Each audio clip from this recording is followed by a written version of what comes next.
Lo primero que quiero hacer es agradecer a la sección de educación del Ateneo que haya contado con mi opinión respecto de lo que estamos viviendo en este momento con la pandemia y de cuáles pueden ser las medidas o las cuestiones a tener en cuenta en el ámbito educativo. Bueno, yo hace un mes aproximadamente publiqué un artículo en el que hablaba de varias cuestiones. Ponía el acento en 6 temas que me parecían muy importantes en ese momento. Uno de ellos era el no volver a clase hasta septiembre. Entendía y sigo entendiendo que esta pelea que ha habido para recuperar cuanto antes la presencia de los alumnos en las aulas y de las alumnas no tenía mucho sentido. Sé que hay algunas comunidades autónomas, porque vivo en una de ellas, que han peleado incluso para tener, que fuese una semana de clase presencial, como si la vida de nuestros jóvenes fuera a ser distinta por una semana en las aulas, ya que además es que si esto fuese así, ¿qué estaríamos haciendo? ¿Eh? Eh, para que la vida de alguien pudiera depender de una semana en un aula. Y bueno, por tanto, planteaba que no se volvía a volver a septiembre y sigo pensando en ello. Hoy en día ya esta discusión casi no tiene sentido porque la realidad se ha impuesto. La mayoría de los alumnos y alumnas no van a volver a sus centros hasta septiembre, más allá de que, por supuesto, nadie esté en contra, yo tampoco, de que los centros educativos puedan estar abiertos durante el verano, incluso en estos días, para determinadas cuestiones educativas, siempre que las medidas de sanidad y de seguridad lo permitan, ¿no? Hablaba también y mantengo que habría que contratar y hay que contratar a personal de gestión del impacto emocional que va a suponer el regreso a las aulas cuando esto se produzca.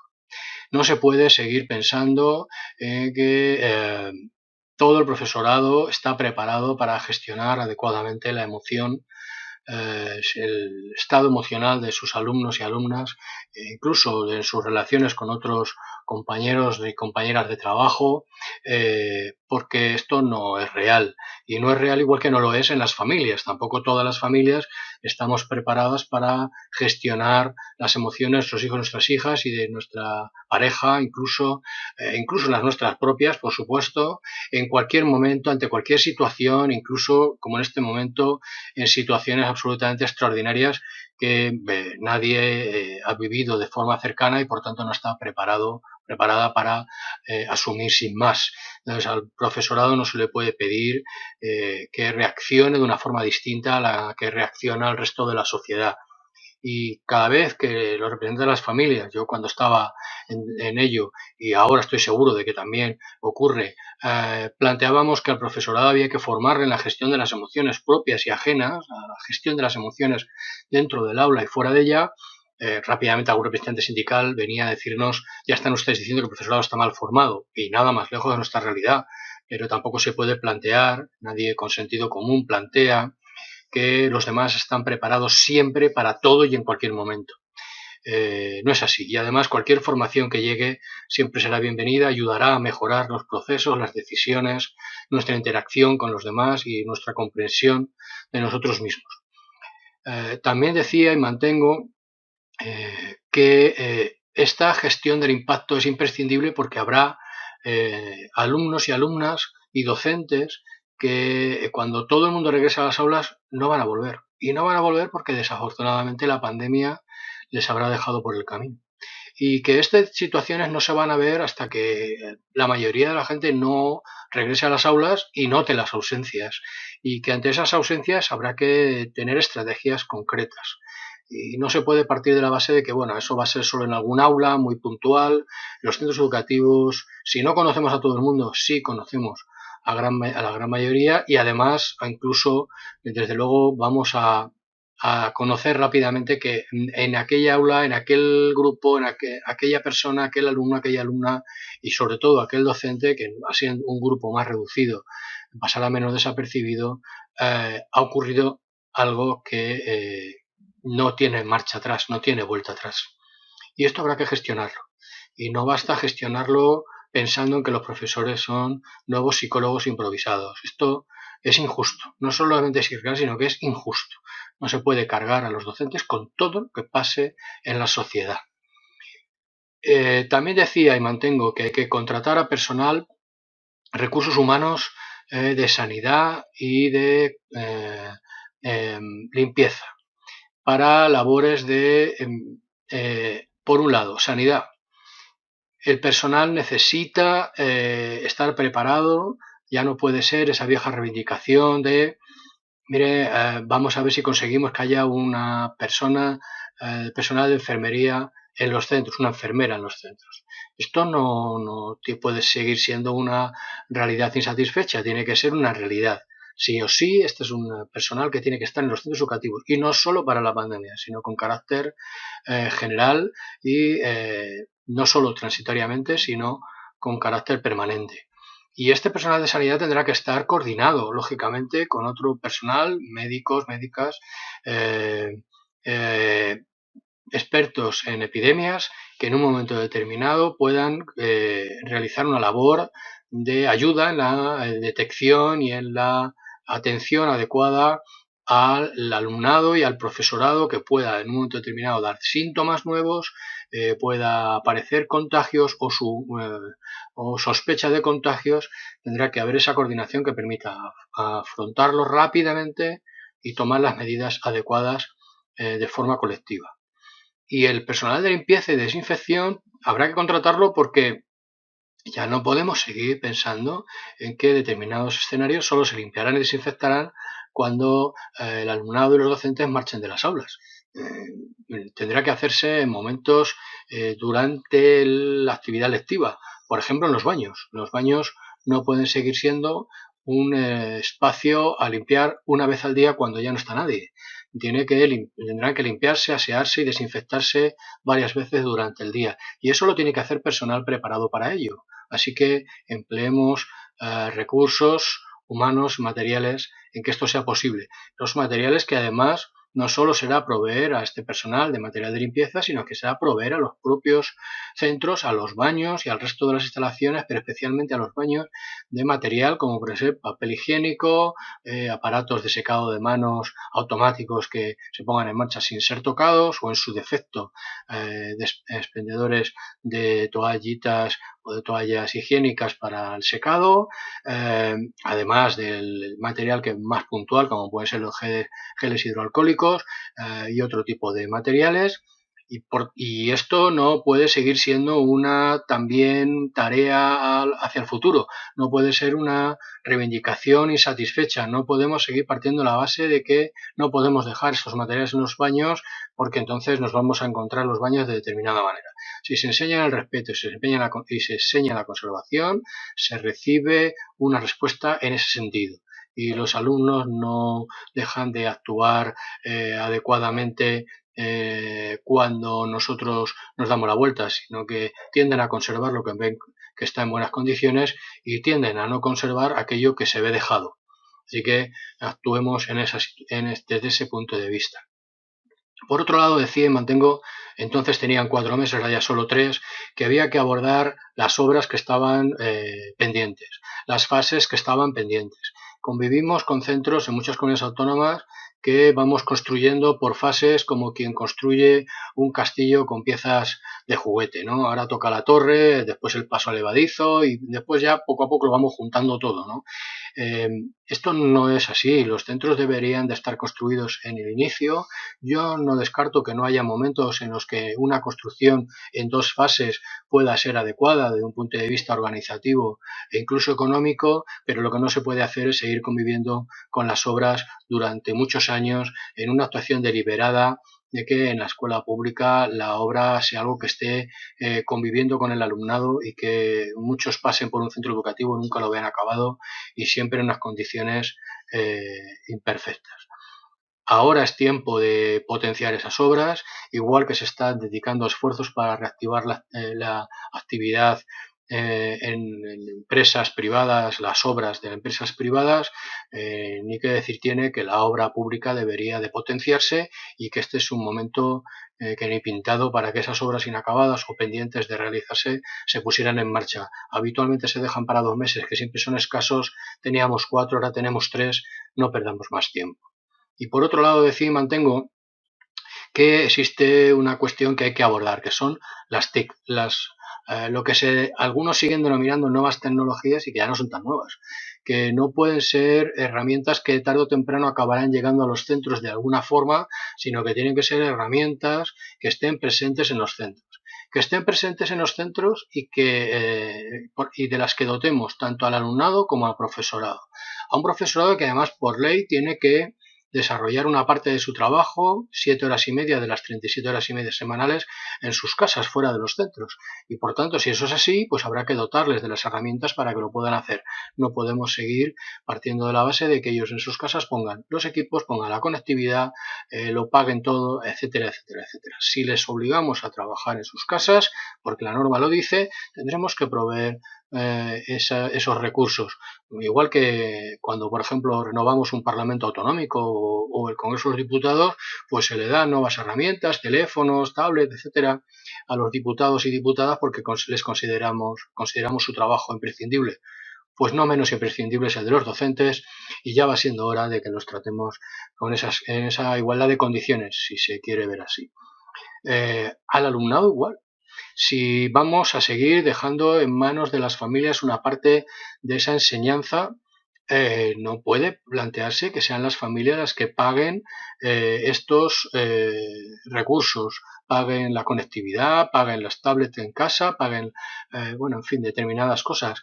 Otra cosa muy distinta es que volviéramos al escenario no sé si volver, porque quizás nunca hemos tenido ese escenario, pero nos planteáramos un escenario que las familias llevamos muchísimos años reivindicando, y es que lo curricular formal tiene que estar en la escuela y que la delegación de funciones de lo curricular formal hacia las familias tiene que acabar, lo que todo el mundo entendemos como los deberes.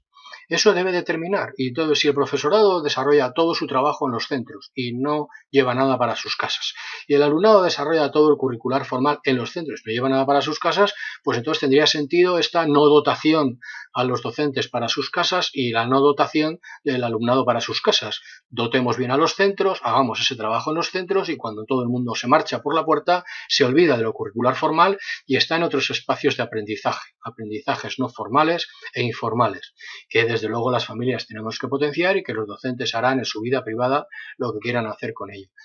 Pero las dos cosas no pueden ser. No podemos estar planteando que vayan las cosas para casa y no dotar las casas. Dotemos los centros, hagamos esto en los centros y habremos avanzado bastante. Pero en cualquier caso, lo que no podemos plantear es que las TIC son nuevas tecnologías que algún día llegarán. En los centros tienen que estar ya. Y por tanto, tenemos que trasladar esos esfuerzos en algunos programas de compra masiva de libros de texto en papel, como los accede en la Comunidad de Madrid o en otras comunidades autónomas con el nombre que tengan, en programas que permitan, pero sobre la realidad, dotar de herramientas tecnológicas a los centros, para que sean ayudas, para que sea algo con lo que se trabaje, no para que sea algo con lo que se experimente a determinadas horas. Esto en cuanto a lo que dije. Yo ahora quisiera decir o separar tres momentos, el antes, el ahora y el después, ¿no? Más que el después, el a medio y largo plazo. El antes, bueno, creo que ya vamos a acabar por fin con esa carrera por desescalar primero. Algunas comunidades autónomas han empleado demasiado tiempo en desescalar primero, en llegar los primeros a la meta final, entendiendo como meta final el no estar en ninguna fase. Los que han corrido mucho en algunos terrenos a lo mejor o han querido correr mucho, mejor dicho, y les ha frenado el Ministerio de Sanidad, si hubieran dado un golpe muy fuerte, si les hubieran permitido eso de correr de cualquier manera. Eso afortunadamente ya tiene los días contados y por tanto espero que pertenezca más al antes que a la hora. Por otro lado, creo que hemos empleado mucho tiempo en hablar de conciliación laboral y no de conciliación familiar. Quienes están apostando porque las personas vuelvan a trabajar cuanto antes mejor, no están pensando en que las familias tienen que conciliar su vida familiar y lo que la pandemia y el regreso al trabajo supone desde el punto de vista de familiar, la reestructuración familiar que eso va a conllevar. Están pensando en que vuelvan a trabajar y vamos a poner parches para que nada impida que vuelvan a trabajar. En este país falta y en algunas comunidades autónomas más todavía, una verdadera política de familia, una política que piense en que las familias no se quieren desprender de sus hijos pronto, sino que quieren estar cuanto más tiempo con ellos mejor. Y por tanto, abordemos cómo ayudar a las familias para que también puedan atender sus trabajos y no cómo ayudamos a los trabajos para que sus familias no tengan excusas para no ir rápido a trabajar. Y también espero que se adelante esa carrera por abrir sí o sí antes de final de curso, como antes decía, una semana como sea. Afortunadamente ya eso queda superado por el tiempo, por el calendario y toca la hora. Yo creo que ahora ya teníamos que haberlo hecho antes, pero desde luego ahora es inaplazable, toca hablar de cómo planificamos septiembre. ¿Y cómo planificamos septiembre? Yendo a la realidad, no poniendo encima de la mesa 27 escenarios posibles y poner encima de la mesa medidas para 27 escenarios posibles, porque yo creo que en septiembre vamos a tener solo un escenario, o dos a lo sumo, pero un escenario posible. En cualquier caso, sin entrar a jugar a ser adivino, entre todos vamos a planificar septiembre sobre certezas, no sobre hipótesis, sobre certezas. Y para eso también es verdad que necesitamos datos de lo que está pasando con los menores, de lo que está pasando con los docentes, de lo que está pasando con sus familias en todas las etapas escolares. ¿Por qué? Porque las medidas que se vayan a tener que poner en marcha no van a ser las mismas si pensamos en el alumnado de 0 a 3 años que si pensamos en el alumnado universitario. Y no van a ser las mismas si pensamos en el alumnado de cuarto de ESO, último de final de una etapa, a, por ejemplo, cuarto de primaria, que no es final de etapa, sino que está a mitad de una etapa. Es decir, las edades son muy importantes, los momentos educativos y de cada etapa también lo son, y por tanto necesitamos datos para ir amoldando cada momento a la situación real. Ya sé que es difícil tener esos datos, ya sé que hay muchos esfuerzos en tener esos datos, cuanto antes lleguen mejor. Y el largo plazo, el medio y largo plazo. A mí me preocupa mucho que estemos pensando en septiembre y estemos pensando poco o nada en enero y en junio del año que viene y mucho menos en el curso 2021-22. Y quizás alguien dirá, bueno, si estamos terminando el 19-20, ¿cómo vamos a estar pensando en el 21-22? Pues porque las administraciones son lentas y porque lo que se vaya a poner en marcha en el 2021-22 ya hay personas que lo tienen que estar hoy pensando y trabajando. Educación no debería de ser y no es, aunque alguien se empeñe en plantearlo así, un escenario en el que lo que va a suceder dentro de 2 años se planificará dentro de 2 años. No es verdad.